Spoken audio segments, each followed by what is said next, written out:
Hello there and welcome to Discourse on Global Television. I am your host Priscilla Obasi. Yeah, this is Discourse where we examine the issues shaping Nigeria's present and the future. Now, today's discussion is both urgent and unsettling.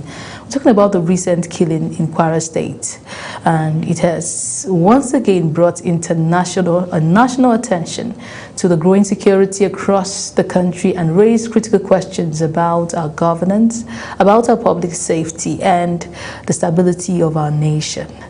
Our topic today is the Kwara killings. We're going to examine its implications for security, that is national security, governance, and national stability. And we will be joined by a respected voice in security analysis and crisis management.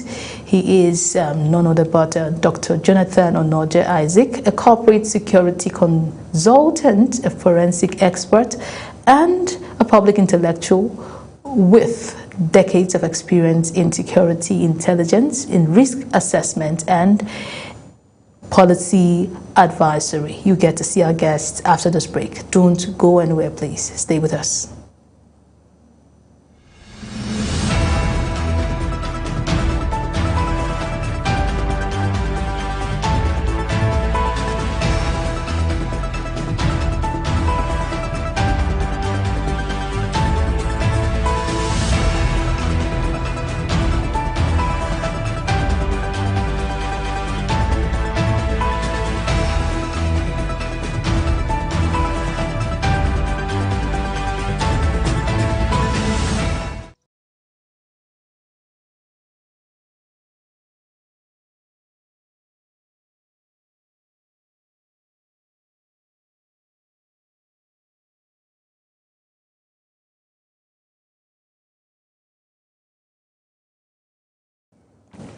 Welcome back.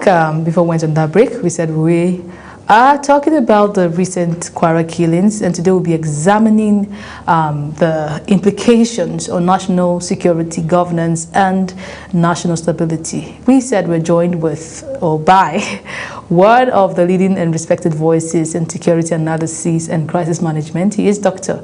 Jonathan Onoje Isaac, a corporate security consultant, a forensic expert, a public intellectual with decades of experience in security intelligence, risk assessment, and policy advisory. Dr. Jonathan, welcome to Discuss.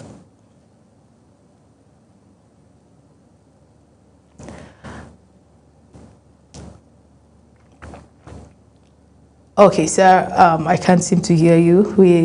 You're seeming to have a technical hitch. Let's just go for a quick break. We'll return to the conversation. Don't go anywhere, please.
All right, just before we join our guest, let us just give a brief introduction of what we're talking about. I know it's quite a recent incident, and a lot of Nigerians are aware.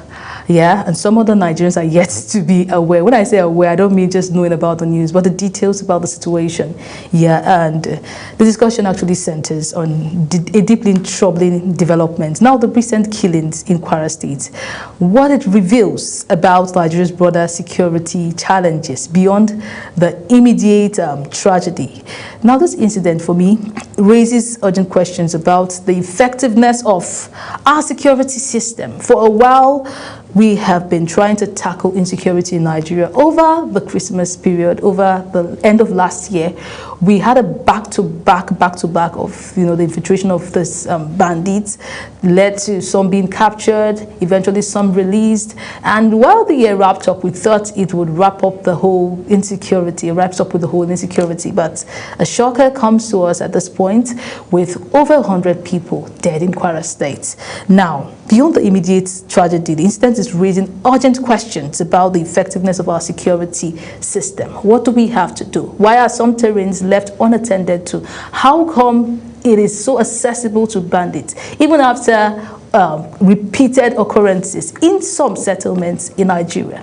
What are we not getting right? What lessons are we not learning from previous experiences? That is exactly what I want to talk about today. What's the role of governance? Who are the security personnel assigned to terrains that, rural terrains, the creeks, the lungus, let me use that word. Who are the security operatives assigned to such environments? Accountability is something too that we want to talk about. When incidents like this happen, who is to be held responsible? Because time and again we see it come and go, and nothing seems to be done. No one is being held accountable for disasters, for such kind of tragedy. So we need to start talking about these things. The stability of our nation is important for economic benefits. This image that keeps coming to us because of all of this gives us a bad image internationally. So we need to really tackle these things. Now, it's not just about the state of one incident. We are talking about repeated occurrences, and it is reflecting the national pattern, right, of insecurity that affect lives. That affects livelihood, that affects people, individuals in such terrains. The public trust. People no longer trust the security architecture of our country, and it is a big concern. Our collective future is also at risk. The future of unborn generation also at risk. So we have to talk about these things. Now, from intelligence failures to community safety, from leadership responsibility to national cohesion, today's conversation would examine the problem holistically. We'll explore sustainable solutions. On a previous program, where we hosted a security personnel, try to assess, analyze these things. Now, there's a similar story also in Kaduna and the killings as our topic on the Kwara killing. So this thing is not just about a part of the country. It is spreading across the country and important to be analyzed. So we'll talk about this and holistically, like we said, with our guest, a security expert and someone that brings deep insight on things like this. He will help us dissect and possibly provide the best of solutions ahead. Please don't go anywhere. Discourse continues shortly.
Receiving the worshippers Alongside heads of security agencies, top Kaduna state government officials, and community leaders, the governor described the occasion as a day of joy for the state.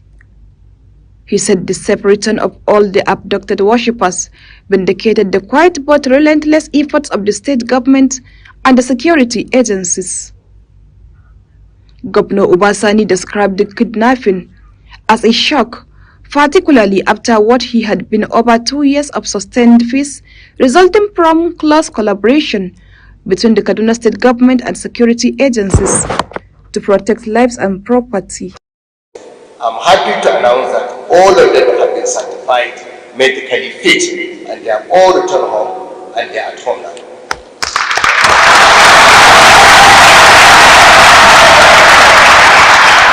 He explained that following the incident on January 18, the state government immediately mobilized all relevant security formations and stakeholders with a single objective to ensure the safe return of every victim. The governor commended President Bola Ahmed Tinubu, whom he said personally monitored developments from the first day, repeatedly calling to express concern and provide leadership support. The 172 out of them, as you are aware, about 83 were the people that returned about a few days ago, and 89 were the ones that were rescued only yesterday or early morning of today. Governor Sani further lauded the Director General of the Department of State Services, Oluwatoshin Ajayi, the Nigerian Army, the police, and other security agencies for what he described as exceptional collaboration throughout the operation.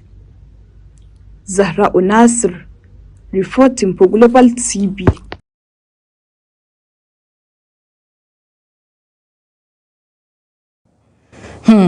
A sad one. Well, we are here to analyze all of this today with our guests. So are you there? Dr. Jonathan, welcome to Discourse.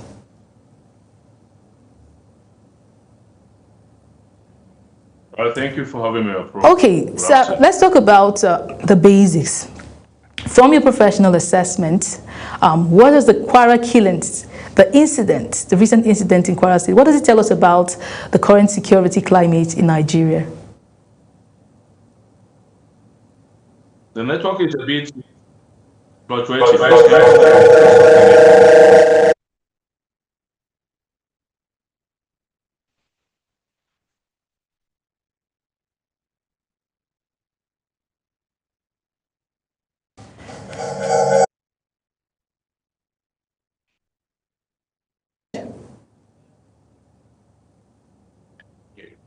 Go ahead, sir. Go ahead. Just go ahead.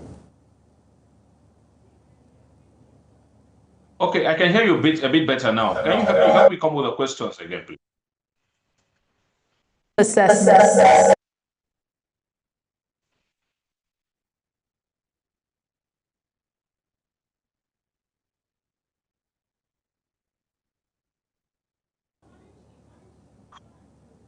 Did you hear my question, sir?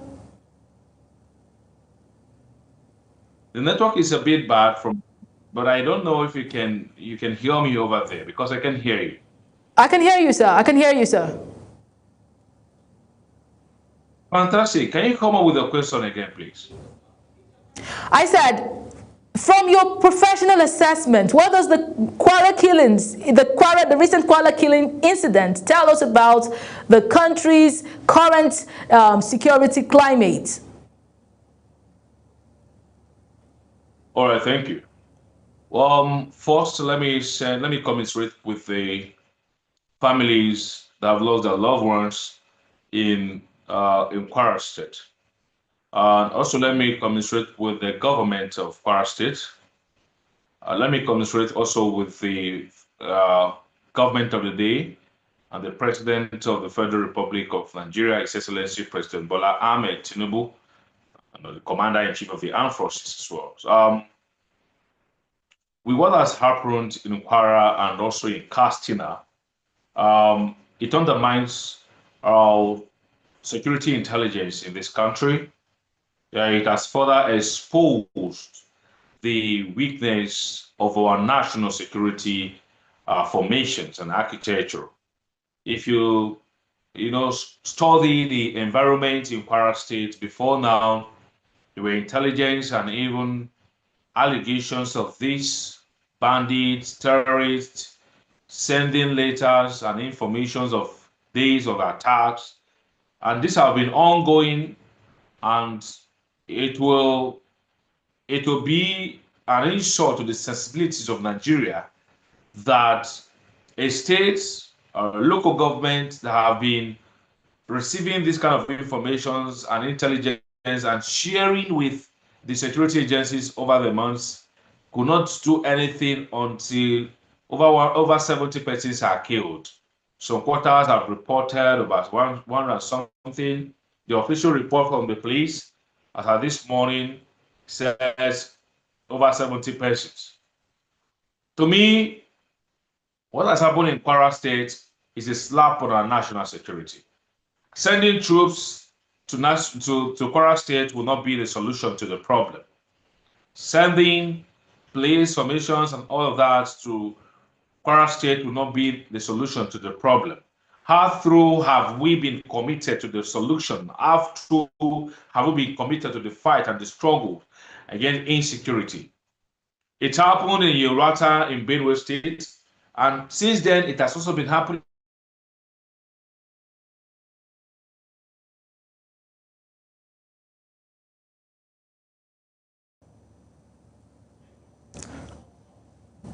state.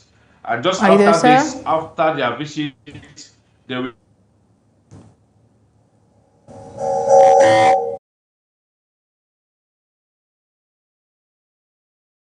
do the fight of fight against insecurity. It happened in Kwara now. We were going to mobilize our security personnel to Kwara State. And after this, now we'll return back. And as the tradition is, they'll tell you that effort is a top gear, but nothing has been done.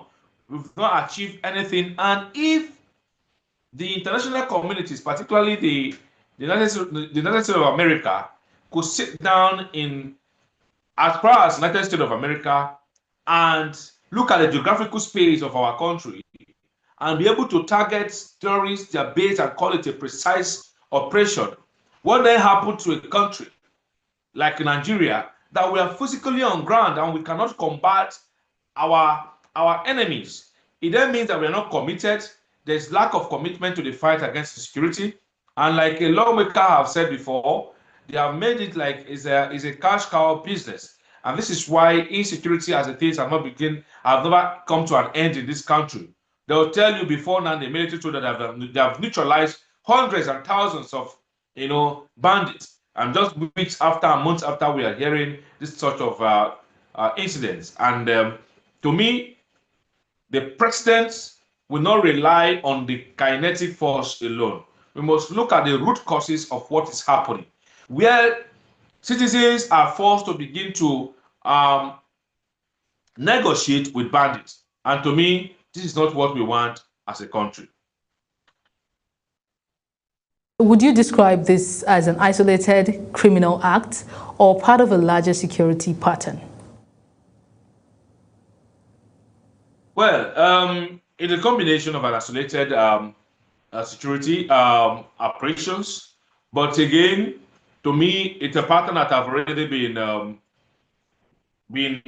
how will I say, to me, be abducted over the years, and it's quite unfortunate that our conventional security forces have not, been able to mitigate these challenges. Our response mechanism is very poor in a way, and this is why the citizens do no longer even believe in their security force, especially the police force.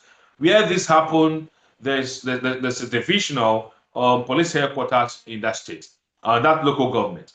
Where this happened, I swear to, there are securities in the satellite towns.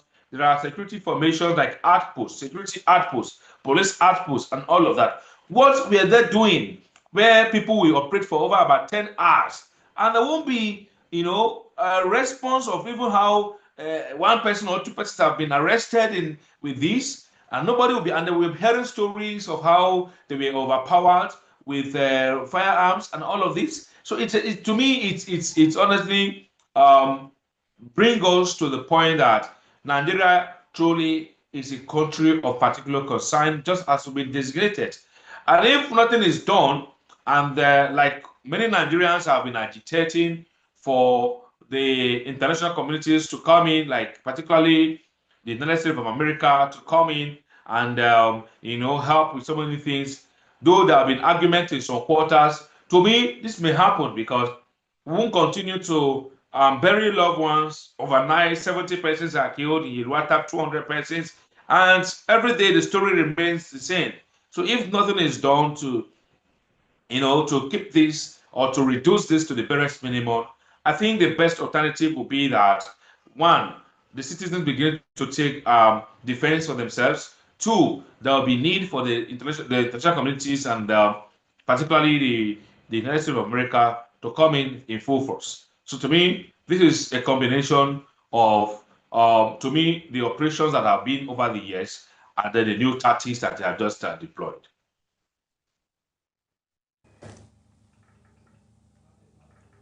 Okay, sir. Thank you for that, sir. So what would you say were the warning signs, if any, that were missed before this incident occurred?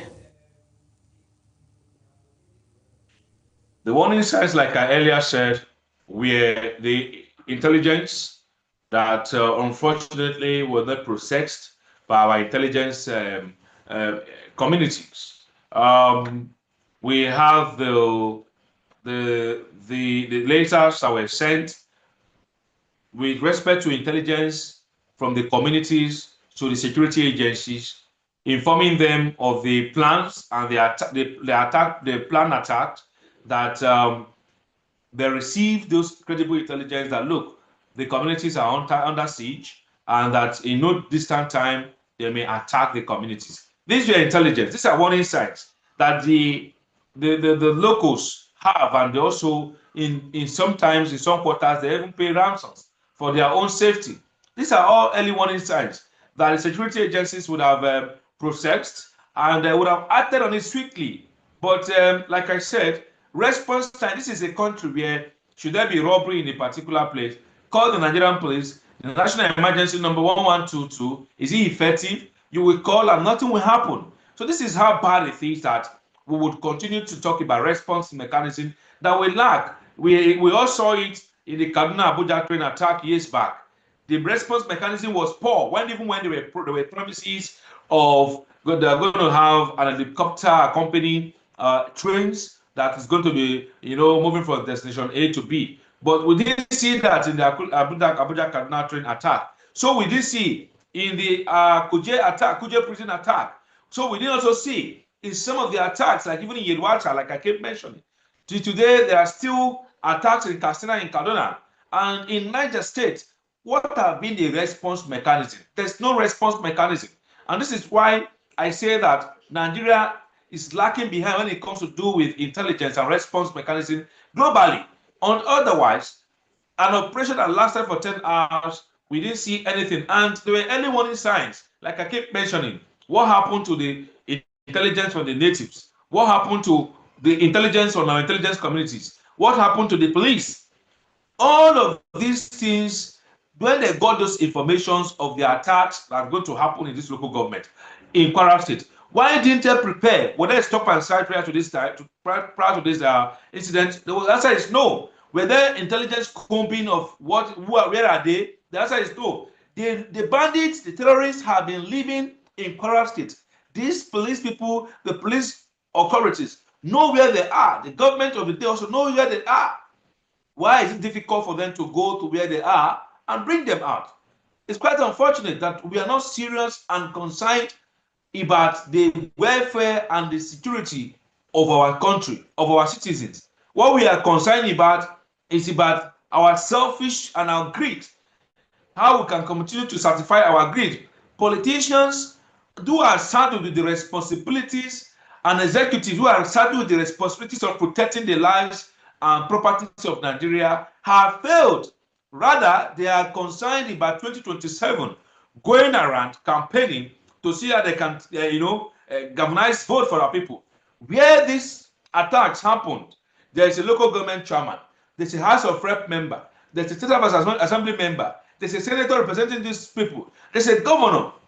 These five component persons, we talk about the religious leaders and all of that, and the traditional rulers. They have responsibilities, but unfortunately, they have all failed.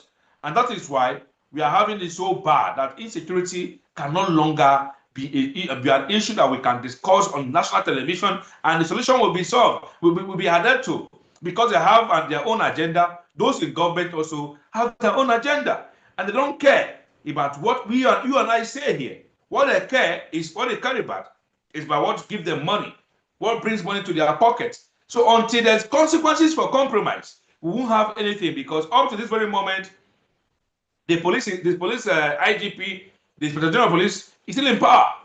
He's still in office. There have not been any consequences up to this very moment. Up to this very moment, the director of the Director General of the Department of State Security, DSS, is still in office. Nothing has happened. The director of NIA is still in office. Nothing has happened. These are people that are saddled with the responsibilities of internal security and intelligence. The army has just this is an oversight.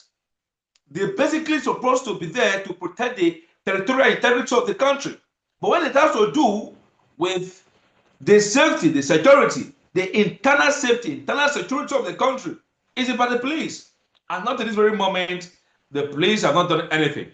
So we must be responsible. We must be responsive to some of these problems. And this is why I keep saying that there is no consequences for compromise. Until then, we won't have any answer. Thank you very much for that, sir. I just need to take a quick break. We'll return to the conversation. Please don't go anywhere.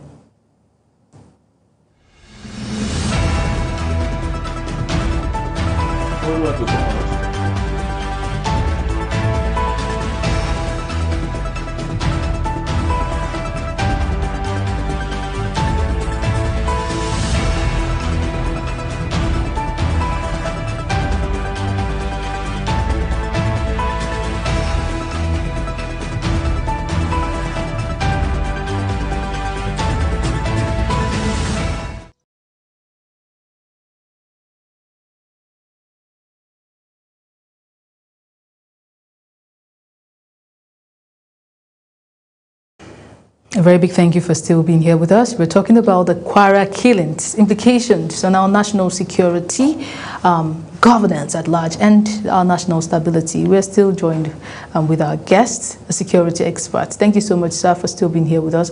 Now, you mentioned that no one has been held accountable. Do we say that this is even a response failure, or is it an intelligence failure? Is it the lack of, sophisticated security ammunitions and all of that that is causing this? Is it rather an intelligence failure than a response failure, sir? Well, it's a combination of intelligence failure and also response failure. Well, proactive security requires that you should be proactive to reduce reactive investigation. But when you're not even proactive in a way, at least you should be reactive to an extent. Unfortunately, we are not proactive. And our reactive measure has been very careless. It is a combination of the failure of intelligence and lack of response mechanism. Our response time is very poor. From the police angle, we're talking about firearms.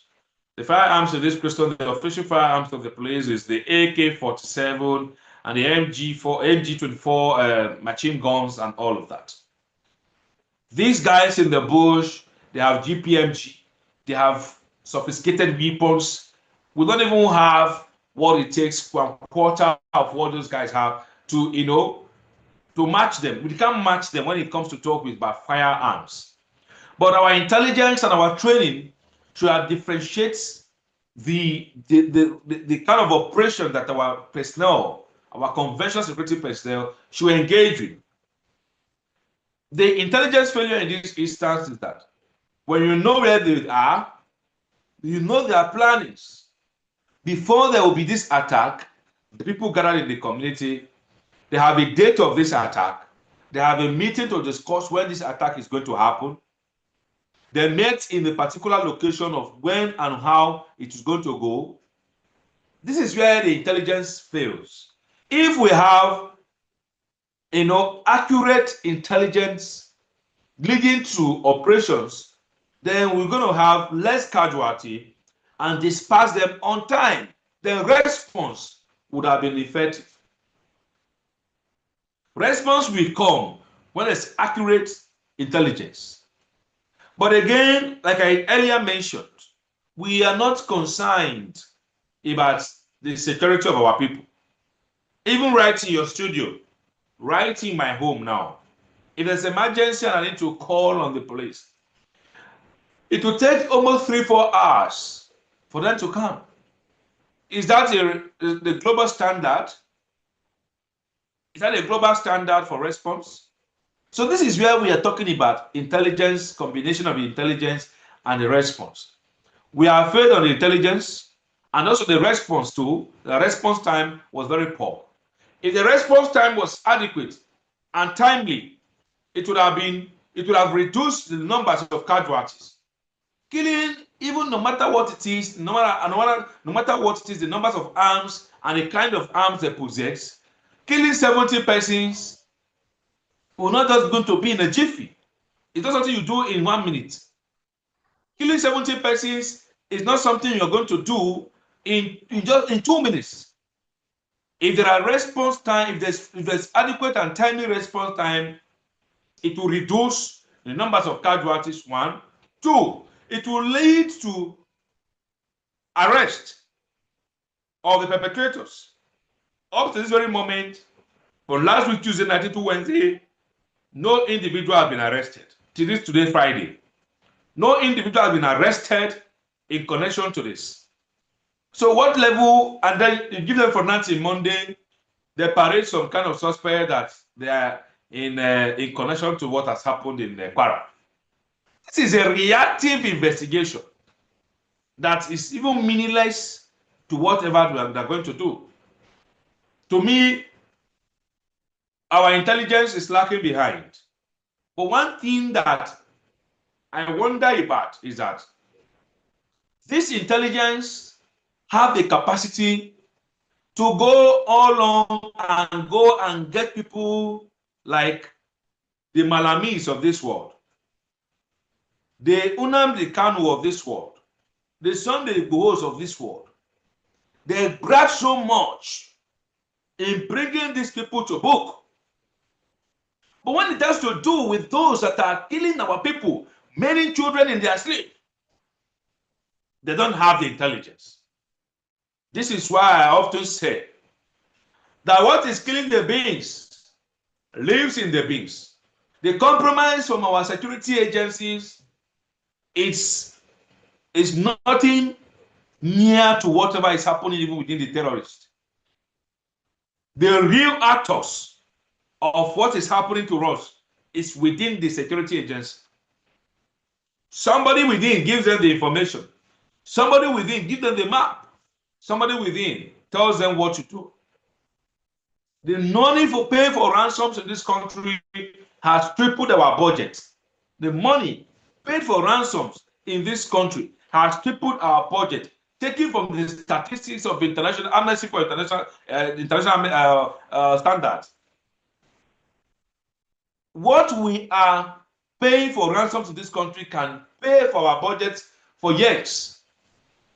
But unfortunately, we have failed when it has to do with solving the problem. The government of the day must surely wake up to its responsibility, because the renewed hope agenda of His Excellency President Bola Ahmed Tinubu, and as the Commander-in-Chief of the Armed Forces, is not renewing the hope of the common masses. Rather, it has plunged us into poverty, severe insecurity, and has made life hard for the ordinary Nigerians. Those who are stealing the treasuries of this country, we always sing the melody that he wants to hear. But it's people like you and I who are on the streets taking statistics of the numbers of Nigerians who are maimed on daily basis. You and I who goes into the bush to see what our people are going through. People are made in Akpa to be in Benue State. Up to this very date, people are living in IDPs. And those living in IDPs should ordinarily contribute to our national statistics or data as Nigerians. Are they living these are people living below poverty line, and we still call them citizens. These are people who ordinarily should be well treated and be reconciled with their communities, their ancestral home. Till tomorrow they are living in IDPs. Why people are living in IDPs for the fears of bandits and all of that, right in IDPs, there have been attacks on these individuals. So the homes are not safe. The IDPs are not safe. So the only place that is many saved that Nigerians can live as a country, live as a people today is in the villa. And in the homes of the senators and the House of Rep members and the governors. These are the places that I will challenge every Nigerian listening to me to take their bags and find their way in there. Since they can no longer protect us in our various homes, we can rather go and sleep in villa, on the streets of villa, to have our safety.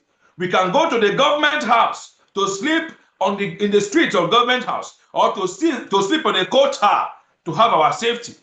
The road is not safe from banditry. Our houses are not safe from banditry and kidnapping. Nowhere is safe. The only place that is safe is in government houses and in the national and the presidential villa.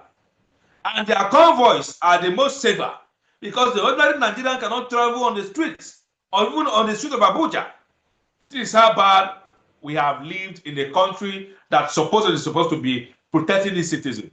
So as it is now, our failure is our irresponsibility to the plight of Nigerians. That is this, from the security angle. Our failure as a government, or the failure of government today, is our irresponsibility to provide leadership through leadership to ensure that Nigerians are safe and secure. We are talking about human security. There's no economic security. There's no human security. No food security. Nowhere is guaranteed. So when we look at situations on ground and look at the unemployed soldiers parading the streets or even the Abuja of the Federal Capital Territory, you will see that Nigeria is hopeless under the renewed hope agenda of His Excellency President Bola Ahmed Tinubu. If this is what renewed hope is all about, then we don't need this kind of hope. The hope that the common man needs is a hope to sleep with his two eyes closed. Is a hope to go to the market and buy food that is affordable. Today, how much is a bag of rice? Bags of rice that people we were buying for 7,000 naira, 7,500, 15,000 naira, has grown to 50,000 naira, 60,000 naira.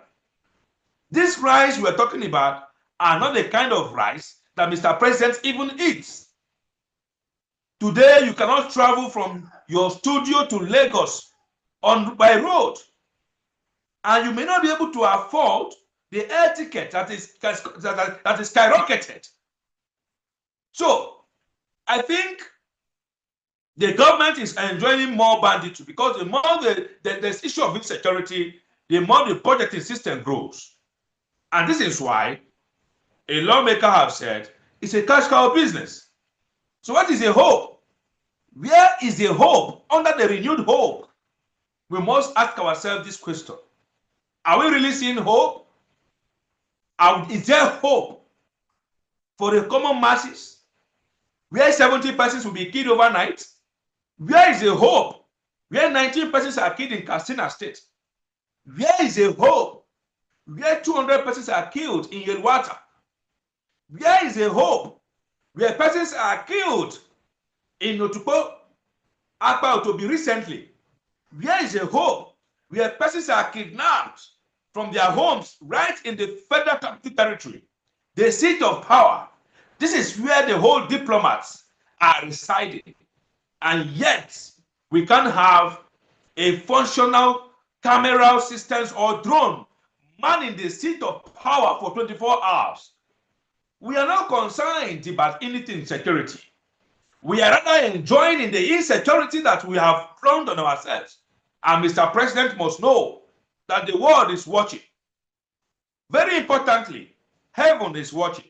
We must tell ourselves the truth and tell ourselves and tell the country, the government the truth, that there is no hope for the common masses under the renewed hope agenda of His Excellency. The hope that Nigerians want is to see the reality of the change that we want to see in our various homes.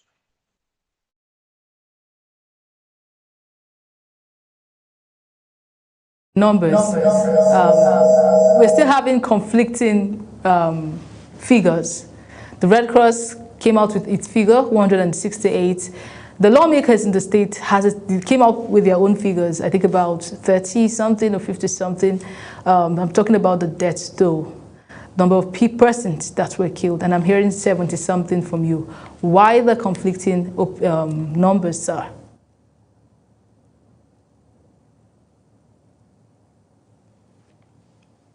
Are you there, sir? Okay, we seem to have, lost that. We'll just go for a quick break. We'll return to this conversation. The Kwara killings, implications for national security, governance, and national stability. Don't go anywhere. Discussion continues in a bit.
Okay, thank you very much for still being here with us, and welcome back to the conversation. We're talking about the Kwara killings, and we're still with our guest here. Sir, I want to ask, do events like this weaken Nigeria's deterrence capacity, and could this incident embolden other criminal networks across the state?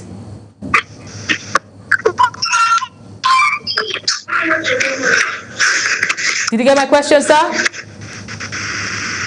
I couldn't get you, please. I said, how does insecurity at state level affect national security? Incidents like this, does it embolden other criminal networks across the state? And talking about our architectural system, our security architecture, do you think we have a functional security architecture? We don't actually have it. Currently, our current national security architecture is faulted. And like I keep saying, our over-centralized security architecture is a problem. So we must find a way to decentralize our over-centralized security architecture. That way, the state governments and the security at the various states will not necessarily be running to the organs at the top in the federal capital territory to seek for order before operations can commence. The state government also will not take responsibilities of the safety of their citizens in the state. That is what Mr. President, I think, want to achieve by the ideas of the state policing, trying to decentralize the current security architecture. But that again is putting a cart before the horse. The current security is corrupt. This current police system is corrupt. And we must carry out some reforms before we can go for state policing. What is state policing in a way? Is the state versus the police, which also going to transcend into community policing. What is community policing? Community policing is the community versus the police. Where there is no trust from the community to the police, how do you want to have an effective community policing? Who will not trust the police with information? When the next door neighbor will tell you that you don't trust police. Because by the time you give them information, they may end up even selling you out to the enemy. That is how Nigerians think so bad of Nigerian police. They tell you that bail is free. Is bail free when you go to police station? These are issues that need reforms. So we cannot just jump at state policing without reforming the current police system, police structure. They tell you about promotion. Is promotion in the force based on merit or based on who service the egos of the boss? So the thing is, the current security architecture, yes, must be decentralized to meeting up with the yearnings and the aspirations of Nigeria. But like I keep saying, one of the problems we have had so much is the neighborhood watch. Neighborhood watch in the sense that they will tell you when you see something, say something. When we lack the presence of intelligence in our in the local communities, we will not have any effective response mechanism. This is why it has been so bad, even though we know that our forces are compromising in that regards by not reacting to intelligence from the locals. We will need an arm of the government that is established purposely for the purpose of neighborhood watch, intelligence gathering in the local communities. Just like we have the forest guard now, designated for the purpose of marching out and neutralizing those bandits and terrorists in the forest, making our forest a tourist-free zone. It will make it very important if we have an arm of government that is charged with the responsibilities of intelligence from the local and the neighbor communities, because obviously the police has failed. At the same time, the intelligence arsenals from the national intelligence agencies and also the Department of State Security and Services, DSS, they have also failed in this regard. All right, thank you, sir. We need an arm of government that will be responsive to the people, for the Thank you very purpose much. of getting information, receiving those information, Thank you. those primary data, and transferring them to the systems agencies like the police. All right, sir. All right, sir. Mechanism. Like we have, if we can, finally, let me say this.